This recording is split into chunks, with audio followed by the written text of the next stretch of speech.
देशामधली जी काही परिस्थिती आहे त्यातनं हे आश्चर्य वाटण्यासारखं कारण नाही. मला असं वाटतं की भारतीय जनता पक्षाचं गेल्या 9 वर्षाचं राजकारण हेच राहिलंय की ज्या वेळेला जनमत त्यांच्या बाजूला नसतं तेव्हा पक्ष तोडावे, पक्ष अशा तऱ्हेनं त्या ठिकाणी जोडावे, तोडफोडचं राजकारण करावं. यालाच त्या ठिकाणी मोदीजींची लोकप्रियता असं तऱ्हेचं नाव दिलेलं आहे. आणि नितीश कुमारजींच्याबद्दल बोलायचं झालं तर मला ते कोई मिल गया पिक्चरचं एक गाणं आठवतं. इधर चला मैं उधर चला जाने कहा मैं किधर चला. आणि नीतीच्या रस्त्याने चरित्राच्या रस्त्याने फिसल गया भारतीय जनता पार्टी ये तूने क्या किया.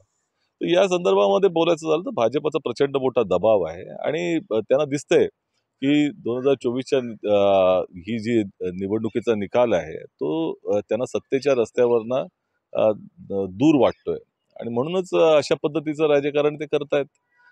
त्याच्यात काही म्हणजे आश्चर्य वाटण्यासारखं काही नाही. नाही, मला असं वाटत नाही याच्या संदर्भामध्ये, कारण ही जी लढाई आहे ही देशातली लोकशाही वाचवण्याची आहे, देशाला वाचवण्याची आहे.